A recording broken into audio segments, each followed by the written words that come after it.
Assalamualaikum warahmatullahi wabarakatuh. Halo anak-anak kelas 6, apa kabar kalian hari ini?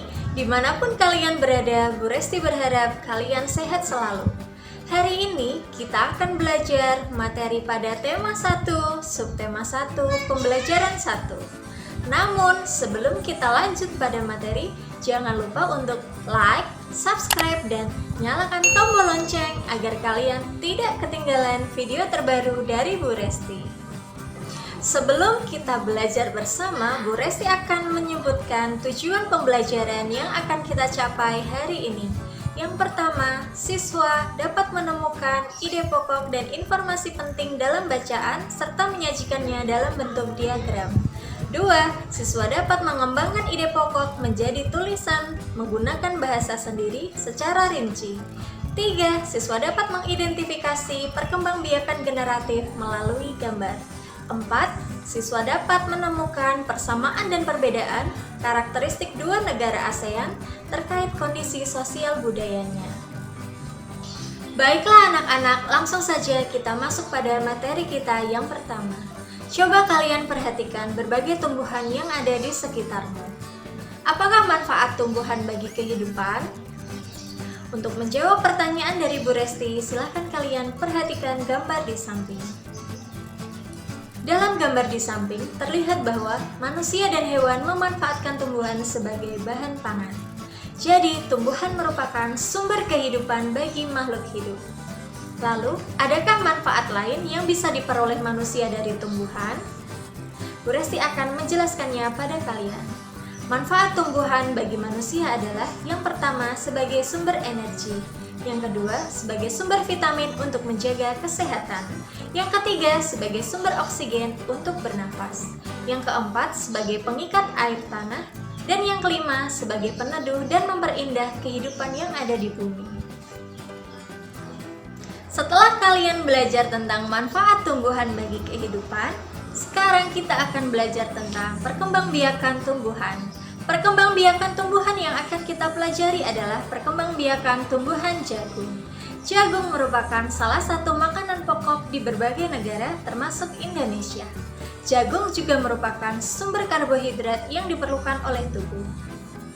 Agar bisa tumbuh, petani biasanya menanam biji jagung. Setelah 3-4 hari, bakal jagung akan tumbuh dan muncul di permukaan tanah. Setelah bakal jagungnya tumbuh, bakal jagung akan terus tumbuh dan berkembang hingga setelah 3-3,5 bulan, jagung siap dipanen oleh petani.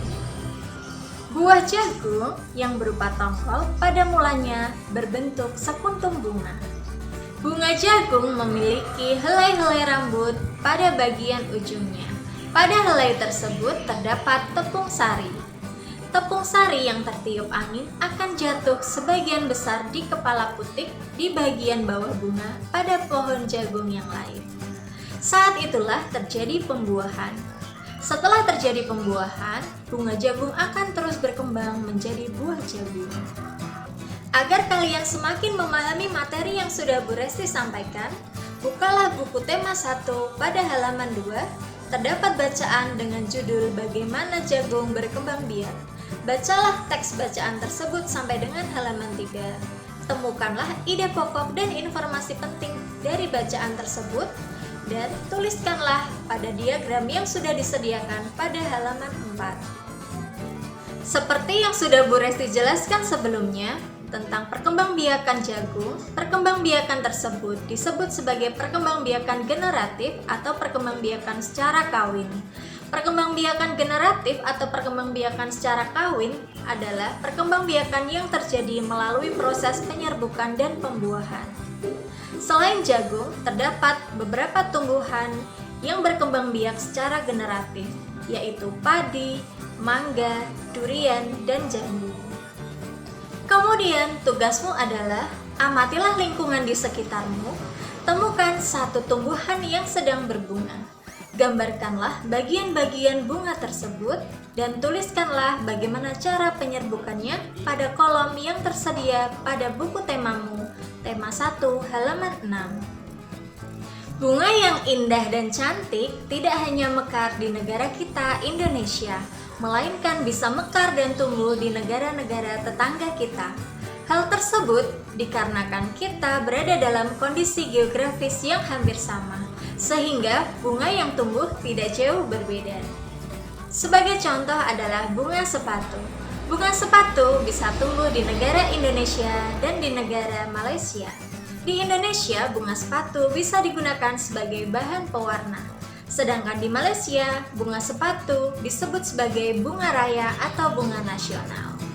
Yang kedua yaitu bunga Kamboja. Bunga Kamboja tumbuh dan mekar di negara Indonesia dan di negara Laos. Di Indonesia, bunga Kamboja digunakan sebagai pelengkap tarian adat, yaitu tari Bali. Sedangkan di negara Laos, bunga Kamboja digunakan sebagai dekorasi upacara keagamaan dan penyambutan tamu. Indonesia, Laos, dan Malaysia hidup berdampingan. Meskipun ketiganya berbeda negara, tetapi ketiganya memiliki persamaan dalam kehidupan sosial dan budaya. Oleh karena itu, mereka menggabungkan diri dalam suatu organisasi bernama ASEAN, yaitu Perkumpulan Negara-Negara Se-Asia Tenggara. ASEAN memiliki 10 negara yang tergabung, yaitu Indonesia, Malaysia, Thailand, Singapura, Filipina, Brunei Darussalam, Vietnam, Laos, Myanmar, dan Kamboja. Anak-anak, setelah kalian tadi belajar mengenai negara mana saja yang tergabung dalam organisasi ASEAN, sekarang kita akan belajar tentang kehidupan sosial budaya masyarakat ASEAN. Negara yang akan kita pelajari pertama kali adalah negara Indonesia. Negara Indonesia memiliki keberagaman etnis, suku, budaya, agama yang terbentang dari Sabang sampai Merauke. Masyarakat Indonesia juga sangat terkenal karena keramahan dan toleransinya. Yang kedua yaitu negara Brunei Darussalam. Di negara Brunei Darussalam terdapat kampung air, yaitu kampung terapung di Brunei. Mayoritas penduduknya adalah orang Melayu. Secara tradisional, orang Brunei Darussalam tidak berjabat tangan dengan lawan jenis. Negara yang ketiga yaitu negara Malaysia. Negara Malaysia memiliki patung Dewa Murungga yang berukuran 42,7 meter yang terletak di Batu Cave. Selain itu, Malaysia juga memiliki kota yang bernama Georgetown. Georgetown tercatat dalam UNESCO World Heritage, yaitu kota yang memiliki berbagai jenis budaya. Yang keempat yaitu negara Filipina. Budaya Filipina merupakan perpaduan antara budaya barat dan budaya timur. Di negara Filipina, bahasa Filipina merupakan bahasa nasional dan bahasa Inggris merupakan bahasa pengantar. Tarian tradisional di Filipina bernama tarian tinikling.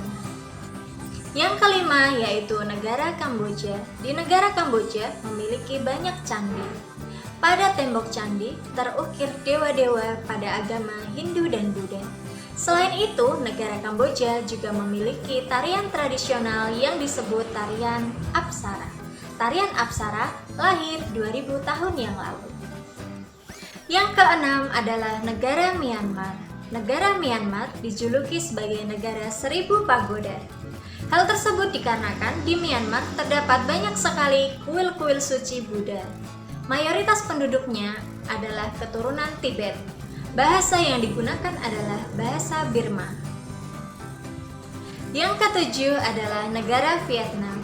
Di negara Vietnam ini memiliki permainan tradisional yaitu permainan menangkap jangkrik dengan mata tertutup. Permainan ini adalah permainan yang dimainkan dengan membuat lingkaran, kemudian satu orang di tengahnya. Satu orang tersebut harus ditutup matanya dan kemudian harus menangkap satu orang teman. Setelah menangkap satu orang teman, dia harus menebak siapakah teman yang ditangkapnya. Selain permainan tradisional tersebut, di Vietnam juga banyak ditemui tari caping. Yang kedelapan adalah negara Laos. Negara Laos ditemukan oleh Ai Lau, yaitu orang yang terkenal akan kesederhanaan dan kesabarannya. Di negara Laos terdapat olahraga tradisional yaitu katau. Olahraga katau sama seperti olahraga bola voli. Yang kesembilan adalah negara Singapura. Negara Singapura memiliki patung yang menjadi ciri khas negara tersebut. Patung tersebut adalah patung Merlion, yaitu patung yang memiliki kepala singa dan berbadan ikan. Kemudian di Singapura, mayoritas penduduknya, yaitu 80% penduduknya, memilih berjalan kaki untuk berpindah tempat. Makanan khas dari negara Singapura adalah kepiting cabai. Kemudian yang ke-10 adalah negara Thailand. Negara Thailand merupakan satu-satunya negara yang tidak pernah dijajah oleh bangsa Eropa. Di negara Thailand, kepala merupakan bagian tubuh yang paling dihormati, sehingga tidak ada satu orang pun yang berani memegang kepala, sekalipun itu adalah kepala anak-anak.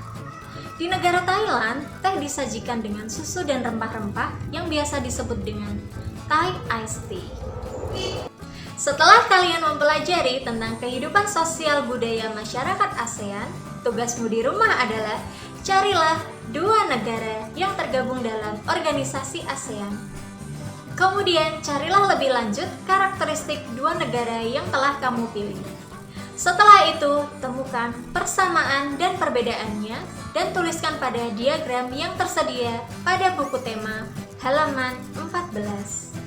Setelah itu, kalian wajib menyerahkan hasil pekerjaanmu kepada guru kelasmu masing-masing. Demikianlah materi yang bisa Bu Resti sampaikan untuk kalian. Semoga materi yang Bu Resti sampaikan dapat bermanfaat untuk kalian. Jangan lupa nantikanlah video pembelajaran kedua pada video selanjutnya. Akhir kata, wassalamualaikum warahmatullahi wabarakatuh. Sampai jumpa kembali anak-anak.